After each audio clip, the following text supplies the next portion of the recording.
We are not our own. We are not ourselves alone. To know oneself, to live honestly, we need to know our stories and who we are to each other. To write a new story, we must encounter the stories of those who have gone before us. Last year, I reached out to my Uncle Bob, the younger brother of my late father, George, and the only remaining member of my dad's family that I keep in touch with. I reached out to him because I realized while I know some of my family history on my mother's Italian side, for instance, that all four of my great-grandparents came from a small town in southern Italy, Lopano, and that each of them came separately to the United States around the turn of the century and settled soon after in Chicago. But I knew very little of my father's side. I didn't remember that my grandpa George Cornelius Riley Sr., who my father was named after, he died when I was 2 and I'd only seen a few pictures of him. My grandma Riley, Catherine, died when I was in my early 20s. I do remember her well. She used to take me to Lincoln Park Zoo and the conservatory. She lived in a bungalow on Nagel Avenue where the Pope, when he came to Chicago, drove down Nagel Avenue, and we took the day off, and I remember that fondly. She burned everything that she cooked, and she smoked like a chimney. She was wonderful, and I miss her dearly. But that is all that I really knew. So I reached out to my Uncle Bob to see what he could tell me, and his response was immediate and enthusiastic, that if I really wanted to know the Riley history, we'd have to take a road trip to see his and my dad's cousin, Kathleen, in Minneapolis. So that's what we did. Here's Kathleen. She's a hoot. She's 80, and she's making bunny ears on my Uncle Bob's head. On the drive up to see her, I heard lots of stories about my dad and my grandpa and my great-grandma. I learned that my great-great-great-grandfather on my dad's side was Cornelius Riley, who came to New York on his way to Chicago in 1836 at age 13. I learned things I didn't know about my uncles and aunts, that my great-grandma Alice was vain, and although she was older than her husband, Cornelius Valentine Riley, she lied about her age until her death. That my grandfather's brother Babe played minor league baseball, and that he and my grandpa and their dad were all Chicago cops. That my grandmother had a special fondness for me that I didn't realize. I was the only granddaughter that she knew. We looked through hundreds of photos and documents and postcards, piecing together a story of my family where I barely had a single word. There's something grounding about filling in the leaves of my family tree in this way, tracing the dates and the documents, looking at the photos and the evidence of lives connected to mine, stretching back and back. I have glimpses now into the stories of the people who lived those lives. I wish I had more. Yet I know what a tremendous privilege it is to have access to even these bits of family history. It's important to acknowledge that those who were stolen from their land, their homes, their families, and enslaved were also robbed of access to their stories. And I acknowledge that not everyone can or wants to look into their past. There is pain there, and secrets, and shame. But to me, looking into my family history felt both grounding and unsettling at the same time, like diving into a limitless ocean to find long-lost and rusted treasures, with the danger of drowning ever present. But something draws us to go home, to a place we've never been, as the reading by Starhawk suggests, to understand the chapters of our lives we didn't write because our stories matter. Knowing the people and the lives we're connected to provides a kind of internalized compass. Not that we are determined by our family ancestry, but looking back, we can move forward with some kind of map in hand, like the Sankofa bird looking back with feet pointing forward. It would be easy to get lost in the past, but knowing and making peace with our history, the funny stories, the joy, and the painful parts, is important. It can keep us stuck in another way if we don't explore it, stuck in repeated patterns that we don't understand. We can build on the stories of where we've come, of the people who've gone before us, to tell a new story and create a new vision of who we want to be. We don't look to the past to hold ourselves to it. Nostalgia is not our aim, though it can be alluring and comforting to experience the warmth of memory of joyful times that seemed simpler. Looking to the past can also warn us, remind us of why we took a certain route, explain why we react in certain ways. If examined with love and clarity, it can guide us toward new horizons. Author Thomas King said the truth about stories is that it's all we are. We are, all of us, the collective interwoven story of life. We'll never know the entirety of that story, but we can approach a real and lasting truth of who we are by weaving together the continually unfolding and universal story of all souls. We matter. Each of us as individuals, but it is the story of who we are together, our relationships to one another that reveal the most profound and important truths. We matter to each other. As Jewish philosopher Martin Buber said, all actual life is encounter, and all real living is meeting. This church has been meeting for 127 years. And over that time, there have been many stories of life's encounters.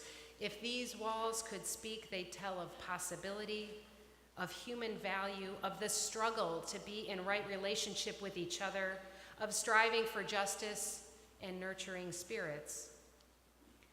Looking at our history, reflecting on who we've been with one another and in our relationship to our shared ministry will help us more fully envision our future and move more intentionally toward the community we want to become. We honor All Souls today as part of our Universalist heritage. We can trace Universalism back to the story of Origen, 3rd century theologian, who believed all souls could be saved, a heretical idea that led him to be tortured and condemned. Our universalism has expanded well beyond ideas of heaven and hell to a universally inclusive community. Our principles and the values of our faith hold within them the commitment to honoring all of life, to keeping faith that each soul contains the possibility of redemption in this life, even the most contemptible, and that we are all connected to all those who have gone before us, to all those who may come, and to the very earth itself. We recognize the value of this earthly experience, the value of this precious life, and the importance of our histories. This church began in September 1891, when Nellie Bruff gathered a small group of liberal religious folks in her and her husband Herbert's Evanston home to discuss the possibility of forming a Unitarian church in Evanston. The small group met in various homes and locations and voted to call themselves the Church of All Souls. A month after they began, Reverend James Vila Blake came to preach, and they soon called him to be their minister, and he served this congregation for 25 years. The Women's Alliance of the church raised money to build a chapel designed by a young female architect, Marion Mahoney, and in 1904 we moved into the charming chapel on Chicago Avenue. Eventually we outgrew it and moved to this building in 1958. There are many key individuals who have planted seeds and shaped this church, but it is the interconnections, the alliances, and the meetings of those individuals that created this community. It is the relationships of those who have been here for years and those who are just arriving that allow this congregation to continue to thrive. In the decades following the move to this building, some of our longest-term members joined the church. We honor them today, those celebrating 40 to 50 years of membership. You'll know them by their flowers pinned to their shirts. After the service, if you have the opportunity, I encourage you to invite them to share their experiences as a vital part of this place, this community. I hope you will thank them for the many decades they have been contributing to its thriving.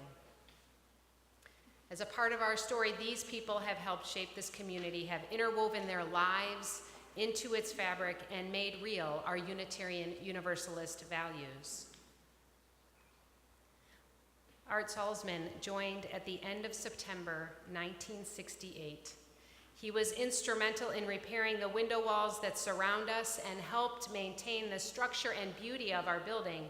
He also sang in the choir for many years. He died on the 50th anniversary of his membership, just 1 month ago.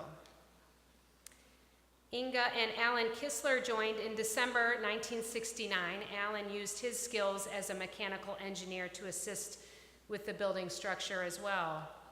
And Inga has sung in the UCE choir for many decades. Lee Banner, though he has been a part of this congregation since he was 4 years old, officially joined the church in February 1970. Jane Banner joined in 1977. Both Jane and Lee have been warriors for justice and dedicated to peace and the democratic process, which they were participating and encouraging us to do just today.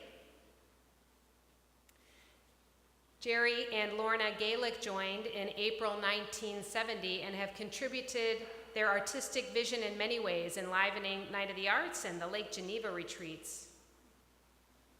Barbara DeCoster joined in September 1970, though she hasn't been able to attend for several years. She sang in the choir for many decades and kept the choir robes well stitched. She's always smiling and joyful in every picture I found of her. Dick Whitaker joined in December 1970 and has been a faithful member of the Green Sanctuary team and the Buildings and Grounds Committee. He was instrumental in installing our rain gardens and sits on the Accessibility and Inclusion team now. Harry Hirsch joined in November 1972 with his wife Libby, who died in 2015. Harry is a faithful choir member and maintains the choir library. Judith Ramey joined on that same day in November 1972 and was our communications coordinator for several years. She's now on the pastoral care team. Hillis Howie joined in 1973. He was our sound guy for decades, here for every single worship service and event to make sure folks could hear. He also leads the Greenwood Investment Group. Priscilla Orms joined in September 1975. She's also unable to attend as she's in a care facility in Wheeling. She loves visitors. If anybody's would like to go and see her, let me know. But Priscilla, while she was here, was engaged in justice and involved in the Rainbow Alliance. Ginny Saya joined in January 1976 and has been a quiet but strong voice for peace for all this time, active on peace and justice, involved in our military ministry, and for many years ran the kitchen on Sunday mornings. John and Linda LaPlante joined also in January 1976 and have shaped UCE in many ways. John with the music of Sing Thing as a member of the Congregational Relations team, leadership and nominating and recruiting. And I will say most use out of a suit should be an unofficial title. That suit appears in many, many photos over many years. Linda has been deeply involved in member engagement and connection for as long as I've known her, and once was the church administrator. They've both been involved in capital campaigns and stewardship. Gary Wisby joined in September 1976 and has sung in the choir, attended Lake Geneva retreat, and you can find him playing Scrabble virtually every Wednesday in the lobby. Pat and Mel Ulmer were here earlier. They've been members since November 1976, and they have enjoyed taking part in the Serendipity auction, neighborhood groups, social activities, and service projects. Kathy Talmadge, there she is. Don't hide, Kathy. Joined in December 1976 and has been a beloved and vital part of the social connection of this community. She keeps the coffee flowing and the bagels and fruit fresh. Kathy's an artist in every way who blesses those who are celebrating joys and mourning losses with her beautiful hand-painted cards. Aren't those nice pictures, Kathy? Jim Kepler joined with his late wife, Anne, in January of 1977. Jim has been involved in the polity of our larger Unitarian Universalist movement, attending General Assembly and active in district leadership. He's been running Forum, formerly Cracker Barrel, and is part of the accessibility and inclusion team. Will each of you who are here today celebrating your long-term membership please rise in body or spirit so we can thank you?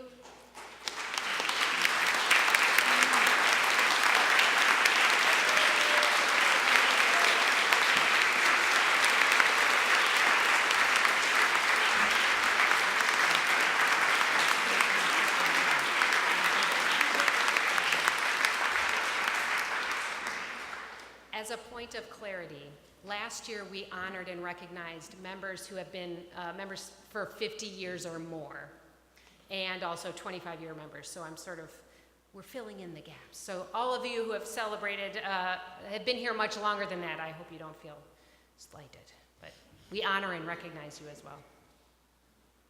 Each of these folks has many, many stories intertwined and distinct, and I hope you will invite them to share more of their stories with you. We are grateful to you. You have kept this congregation growing and thriving over these many years.